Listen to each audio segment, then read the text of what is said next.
ఎందుకమ్మా ఇప్పుడు ఈ ఖర్చు? ఇంటికెళ్ళి భోంచేద్దాం కదా. అయ్యో ఏం పర్వాలేదు అత్తయ్య గారు, సరదాగా బయటకు వచ్చాం కదా తిందాం. ఆల్రెడీ ఇంటి దగ్గర వంట చేసి వచ్చాం కదమ్మా, నువ్వేమో ఇక్కడ తిందామంటున్నావు. ఇప్పుడే 2 అయింది, మనం ఇంటికి వెళ్లేసరికి 4 అవుద్ది. మీరేమో ఆకలికి ఆగలేరు, అందుకే ఇక్కడ తినేద్దామండి. ఇంకేమో ఆలోచించకండి. సరేనమ్మా, అలాగే చేద్దాం. మా కోడలు ఒప్పుకునేలా లేదు తినకపోతే. ఇంక తినేద్దాం. బాగుంది కదా అత్తయ్య గారు? బాగుందమ్మా. లాస్ట్ టైం వచ్చినప్పుడు వీణాయే బిల్ కట్టింది. ఇప్పుడు కూడా వీణాతో కట్టించడం భావ్యం కాదు, నేనే కట్టాలి. నా దగ్గర డబ్బులు మొత్తం షాపింగ్ అయిపోయి, ఏదో ఒకటి ఆలోచించాలి. ముందు తినేద్దాం. అత్తయ్య గారు తినండి, ఇది వేసుకోండి. ఇంక చాలమ్మా.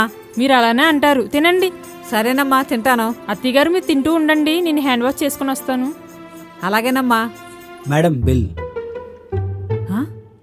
బాబు, డబ్బులు తీసుకురాలేదు, బిల్లు రేపు కట్టచ్చా? అలా కుదరదు మేడం. చూడమ్మా, కొద్దిగా రేపు వచ్చి కడతాను. లేదు మేడం, అలా అవ్వదు. ఒకసారి వెళ్ళి మీ ఓనర్ గారిని అడిగిరా బాబు.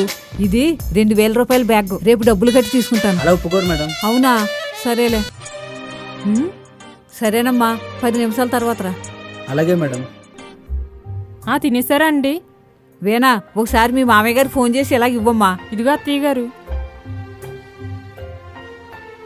అయ్యో, స్విచ్ ఆఫ్ వస్తుంది. ఇదిగో అమ్మా, తీసుకో. Okay, thank you. Thank you madam. ఇదేమిటి ఆశ్చర్యంగా ఉందే, వేనాకి థ్యాంక్స్ చెప్తున్నాడు. సరే మేడం. ఇదేంటమ్మా వేనా, బిల్లు కట్టలేదుగా థ్యాంక్స్ చెప్తున్నాడు? నేను ఆల్రెడీ బిల్ పే చేసానండి. ఎందుకమ్మా ఇలాగా? మొన్న నువ్వే కట్టావు కదా, ఇప్పుడు నేను కడుగునుగా. అయ్యో పర్వాలేదండి. థ్యాంక్ యూ అమ్మా. అదండి, ఇంకా షాపింగ్ చేయాలి కదా. సరేనమ్మా.